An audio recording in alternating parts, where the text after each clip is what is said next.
Salam sehat sejahtera untuk semua kawan tani dan pencinta tanaman, semoga rizkinya semakin lancar dan berlimpah, amin. Setelah di video sebelumnya kita ulas panduan menanam jagung dengan metode irit bin medit. Pada kesempatan ini mari bersama kita ulas tips menanam kedelai dengan biaya super irit juga. Harap disimak sampai selesai agar tidak ada informasi yang terlewat, karena dikhawatirkan akan berakibat fatal yang menyebabkan gagal panen. Tanaman kedelai merupakan salah satu tanaman polong-polongan yang menjadi bahan dasar banyak makanan. Di balik nikmatnya tempe, tahu, kecap, susu soya dan sebagainya yang kita konsumsi sehari-hari, ada jasa petani yang beradu nasib di balik mahalnya harga pupuk dan pembatasan pupuk bersubsidi. Sebagai petani, kita dituntut untuk bisa panen dengan baik, untuk mencukupi kebutuhan keluarga. Dengan menyimak video ini, semoga bisa menjadi salah satu solusi mengatasi permasalahan mahalnya harga pupuk. Karena, di sini kita akan mengulas bersama tips menanam kedelai dengan biaya super irit, yaitu dengan menggunakan Biosaka sebagai elisitor sesuai SOP dosis aplikasi pada kedelai. Budidaya tanaman kedelai ini, tidaklah harus menggunakan teknik yang sulit, akan tetapi kunci pertama adalah pengolahan awal lahan perlu diperhatikan. Tahapan proses pengolahan tanah yaitu, lahan yang akan diolah terlebih dahulu dibersihkan dari sisa-sisa tanaman, rerumputan atau semak yang tumbuh di sekitar lahan. Melakukan pencangkulan paling tidak 2 kali.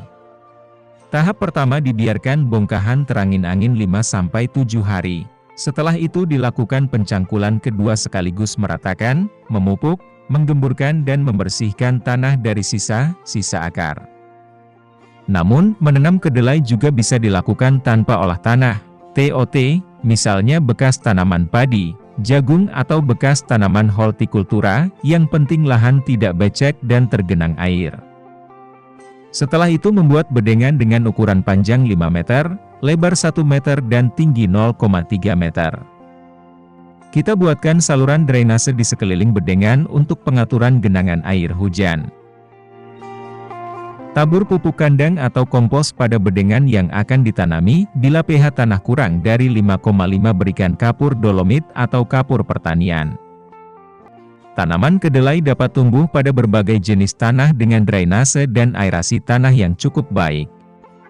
Pada tanah yang miskin unsur hara, tandus, kedelai masih dapat tumbuh dengan syarat diberi pupuk organik, pupuk kandang dan pengapuran. Tanaman kedelai memerlukan pengairan yang cukup selama masa pertumbuhan. Curah hujan ideal antara 100-200 mm per bulan dengan temperatur antara 25-27 derajat Celcius. Budidaya kedelai paling baik dilakukan pada ketinggian 0-900 meter di atas permukaan laut dengan sinar matahari penuh, minimal 10 jam per hari. Karena ini budidaya kedelai dengan metode super irit, maka bila kawan-kawan biasa menggunakan pupuk dasar berupa Ponska atau NPK, maka dosis dikurangi, yaitu hanya menggunakan 50-30% saja dari biasanya. Pemilihan benih. Agar mendapatkan hasil yang maksimal, sebaiknya benih yang digunakan adalah benih unggul bersertifikat. Jika ingin membuat benih sendiri, pilihlah benih dari tanaman yang sehat dan memiliki produktivitas tinggi. Benih kedelai yang baik adalah benih yang didapatkan dari tanaman yang berumur cukup tua dan sehat.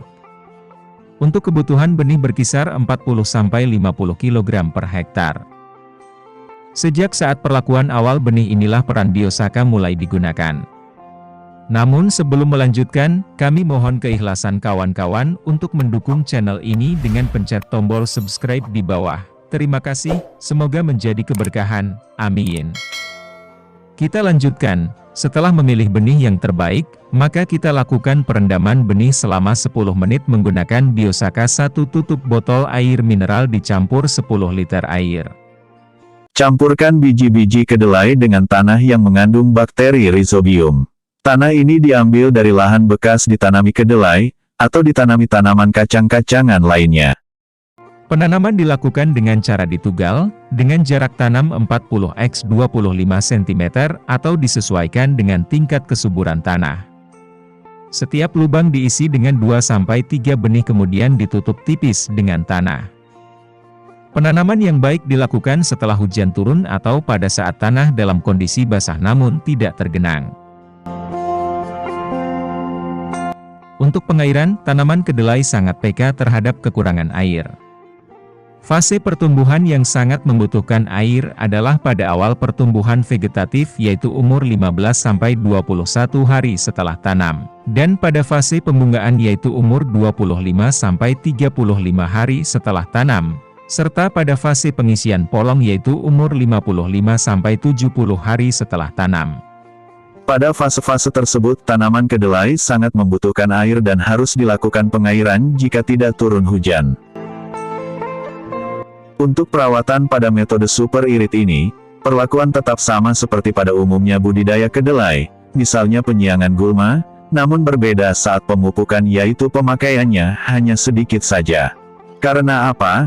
Karena kita menggunakan Biosaka sebagai elisitor, yang berfungsi mengaktifkan responsif sel tanaman untuk menyerap secara maksimal unsur hara yang ada di sekitar juga pada air hujan dan udara, serta sinar matahari.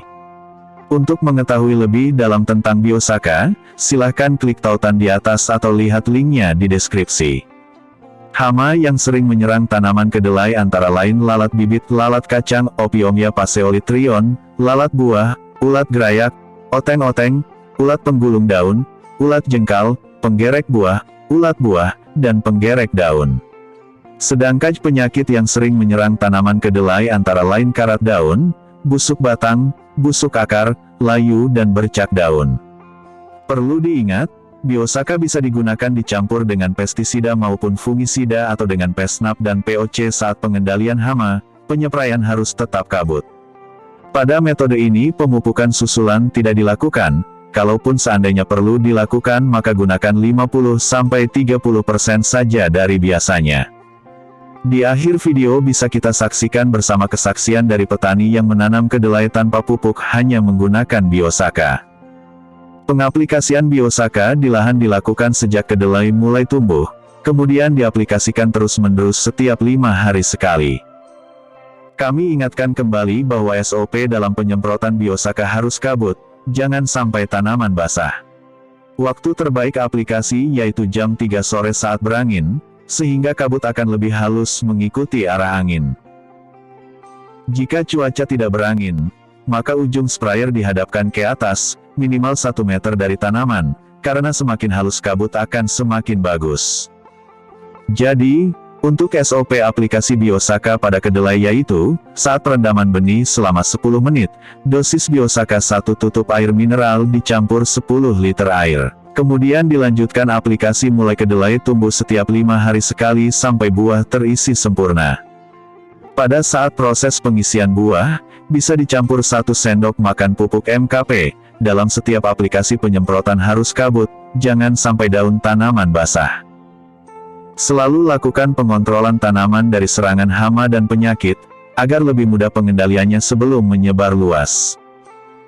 Selain cara tanam yang benar, proses pemanenan juga perlu diperhatikan agar kita bisa mendapatkan hasil yang maksimal. Pertama, waktu yang tepat untuk memanen kedelai adalah saat biji polong sudah tampak masak, yaitu berwarna kuning hingga coklat, dan daun menguning dan mulai gugur. Bila tujuannya dijual sebagai kedelai rebus, pemanenan saat polong sudah terisi sempurna dan terlihat montok. Berikut video kesaksian petani kedelai yang hanya menggunakan Biosaka tanpa pupuk tambahan, yang divideo oleh Bapak Ansar sang penemu Biosaka. Untuk buahnya seperti ini. Ya, ini. Boleh diulang, Biosaka tanpa pupuk dasar, tanpa pupuk kandang, tanpa pupuk kimia. Ayo. Jadi ini udah umur berapa tadi Pak? 70 hari, sekitar 70 hari. 70 hari. Ini 70 hari, panennya berapa hari Pak? 90 hari. Berarti masih 3 bulan, Pak. Satu bulan. 1 bulan lagi. Bulan Tinggi tanaman ada 1 meter. Ketinggian ada ya, lebih ya? 80. Coba naik. Coba. Sehat. Ya. Depan gimana masyarakatnya Pak? Tanpa ada keluhan ya? Tanpa ada keluhan. Berani ini jajal misalnya Pak?